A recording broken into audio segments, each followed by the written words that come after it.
Joining us now, Vanessa Neumann. She is from Asymmetrica, and she is our expert on Central and South America. Vanessa, happy July 4th coming up. Great to have you. Happy almost 4th of July. I'm looking forward to it. I'm going to be checking out the fireworks here in National Harbor in D.C. It'll be fun.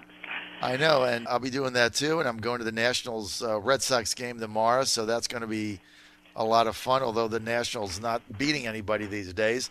Now, after almost 2 decades, basically establishment politics, if you will, 2 decades, 20 years, Mexicans decided on Sunday they had enough of that, and so they elected a left-wing socialist kind of candidate. This guy, Andres Manuel Lopez Obrador, they call him AML, I think, right? AMLO. AML? Yeah, AMLO, for short. That's what they call him. AML. Now, he's run 2 other times. He's lost that. I think he ran for governor or something. He lost that.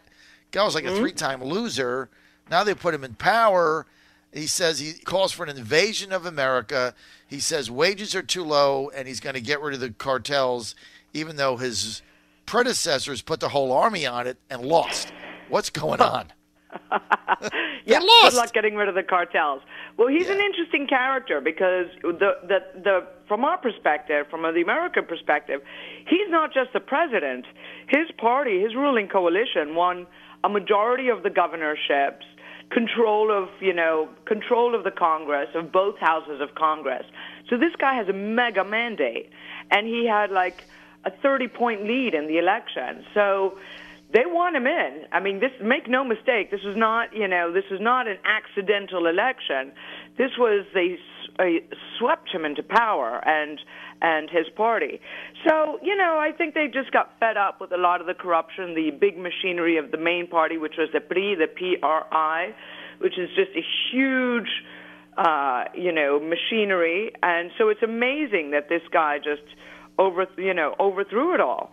We don't know what he really stands for, to be honest. He's a real populist. He definitely is, Mexico first. He's very sort of anti-Trump, but they're going to find some common areas. This is what's going to happen. That's going to be like really weird. In the negotiating of NAFTA, he and Trump want some of the same things. So Trump wants the cost of wages in Mexico to go up, so that you don't have so much cheap labor in Mexico. Guess what? AMLO wants the same thing. So they're going to reach an agreement that the percentage of car parts, that more than 40% of a car, if it's going to come into the U.S., needs to be made with labor at a certain price point so that it competes with the U.S. So they're going to find that common ground. The wall, forget it. They're going to go to war on the wall. I mean, there's just, well, not literally war, but he's just not. That's not going to be where they find common ground. But they will find some bits and pieces of NAFTA, which is interesting. Well, Vanessa Neumann, he called for an invasion of the United States by migrants, and he said he would open a clear and safe pathway through Mexico in order to just ship migrants into the United States. How does that affect Mexican policy? Oh, my God. I think he's just, he likes theater. I mean, I think he's just, good luck with that. I think that's all bluster. I think the United States, what's coming into the U.S. is actually not, you put your finger on it, you identified it correctly. It's not Mexicans.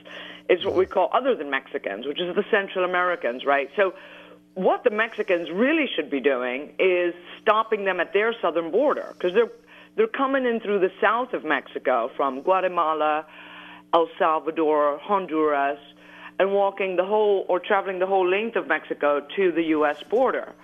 So really what we should be asking them is, we can only control our border. We can't control Mexico's southern border. But they shouldn't be allowing them in the first place. Obviously, somebody's benefiting somewhere. You wouldn't have this number of people coming into your country and moving through the country and coming out the other side into the U.S. unless somebody's benefiting. And I'm going to go with, it'll be the cartels and the coyotes because they're linked together. The people who move the drugs are also the people who move the people. Not 100% of the time, but a lot of the time. So, you know, he's playing politics. You know, being anti-Trump right now is very popular in Mexico. And because they feel offended, they feel like their national pride has been hurt by Trump's words. So he's going to play that. But we're still figuring out exactly what he stands for, because he's put out like a 462-page governance plan, but it seems to looks like it's a lot of nonsense. I mean, is he actually even going to be able to do that? The problem is the way he wants to beat the cartels is he wants to forgive them. He wants to give them amnesty. So as you said, they couldn't beat him with the army. That only escalated because the cartels are as well armed as the military.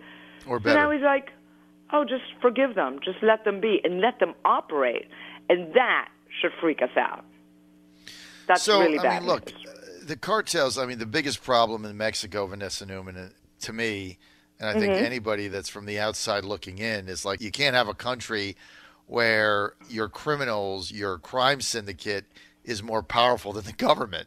I mean, nobody will run for mayor because they get assassinated. Nobody wants to be a judge because they get shot. Nobody wants to run for office because they put their family at risk.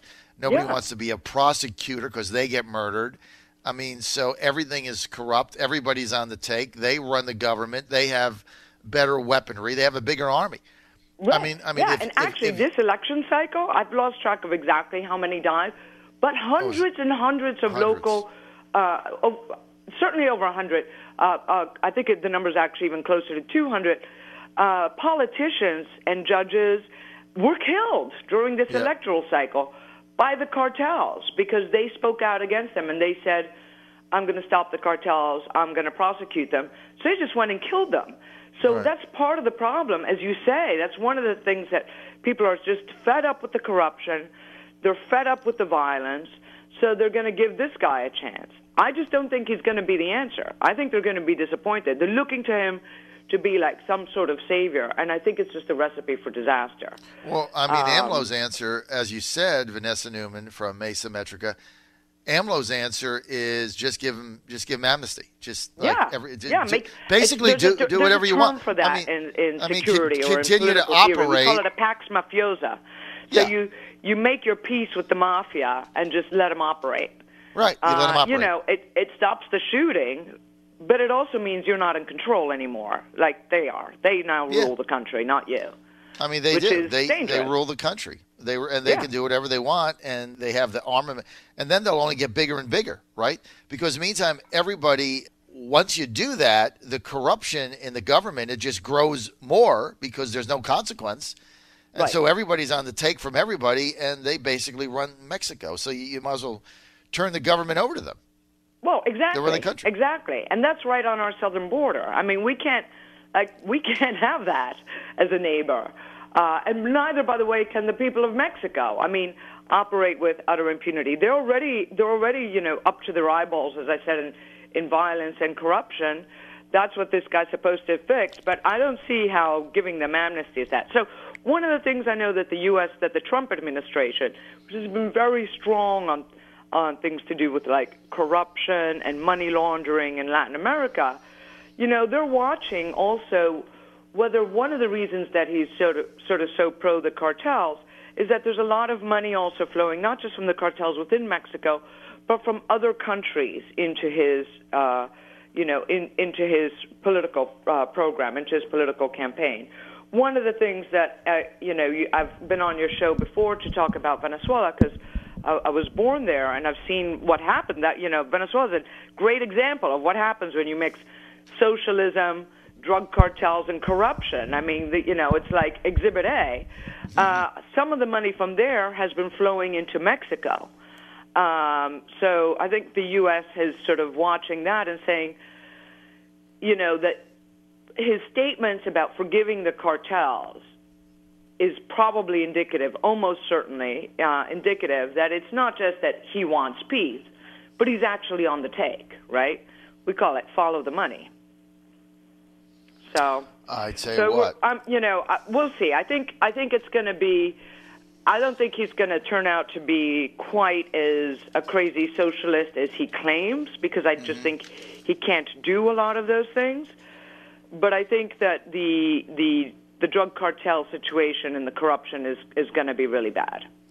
Well, and the other thing he's got to face, and we're with Vanessa Neumann. She is an expert on South and Central American politics and Mexico, and she is the CEO of Asymmetrica and a longtime commentator, born and raised in Venezuela, so she really knows what's going on. Investors are really spooked by this because as an investor in Mexico, I mean, all you have to do, like you said, Exhibit A, is look at Hugo Chavez in Venezuela.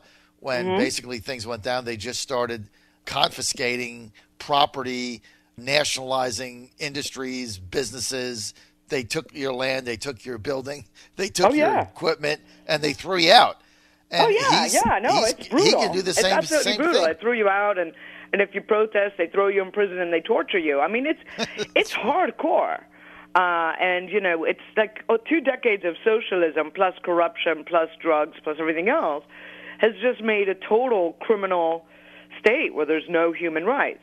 So, I mean, I'm not saying Mexico is definitely there, but one of the things that investors, so here's the contradiction about AMLO, right? So on the one hand, he's been saying publicly he's going to renationalize the oil company, which they own. It's mainly state-owned, but they have been giving all these drilling concessions to foreign companies, and it's gone really well. They've raised a lot of money. They've gotten a lot of jobs, and that has worked out actually really well for the Mexican government. So he's saying that, he might reverse that, and he's going to take things out. Because a lot, like in Mexico, like in many other countries, things like oil are like national pride. But in reality, he's been going behind closed doors with his, even while he's been saying that publicly, people from his campaign have been meeting with investors. They've been meeting with all the big banks and all the big funds and saying, look, we're actually going to be pro-investment. We're not going to nationalize everything back again. We're going to leave it in private hands. There will be rule of law, and you're going to be okay. So investors really don't know what to make of it. So the markets at first were like hysterical when they saw that AMLO was leading in the polls, and people stopped whatever investment program they had in Mexico. And now they're a bit calmer.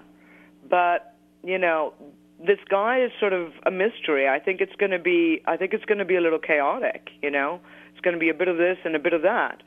So we're going to have to see how he plays out. But he's not honest. I don't think he's honest about the positions he's going to take. Well, we're going to see. We're going to see what AMLO does. It's going to be interesting. I've got about 2 more minutes. I really want to get your take on this, Vanessa Neumann. Tell us about the Mexican military. I mean, they lost the war to the cartels in their own country. Yeah. I mean, the whole thing is inconceivable to many people here in the States. But they lost the war. Are they corrupt? Are they operable? Are they any good? I mean, what's the deal there? Okay. With the Mexican military. Deal is that they brought in I think it was not even before Peña Nieto brought in the name of his predecessor escapes me, but it'll come to me. He brought in what they call the federales, right? So what happened, which is the federal military, right, and the sort of federal police and the military, because there's a system where the local police are very much in cahoots with the local territory and the local people, and there's been a lot of corruption. Like the guy who's supposed to keep you safe is the cop on the corner, but he's also on the take.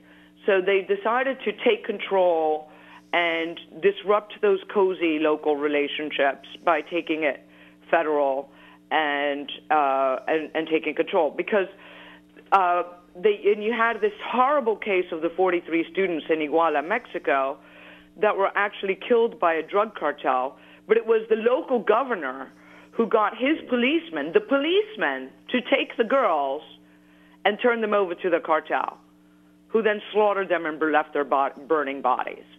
So just to give you an idea of how bad it is. So they can't. They lost the war. It wasn't so much just that they lost to the cartels, but the cartels are so well armed that a war actually erupted. The more when they got more violent, the Mexican government, the cartels fought back, and then the Mexican people said, "Wait a minute, this is an escalation. We're being killed in the crossfire." Mm-hmm. So the loss of popularity of the presidency wasn't just because they didn't, they lost the war. It's that the Mexicans didn't want it anymore because it was too much violence. They were better off, like, as I said before, they're better off if you don't fight the cartels, because cartels are about stability. Does that make sense? They want to just move the product, they want to move the money, and if you leave them alone, they're not going to kill you, right? They kill you if you sort of get in the way of their business.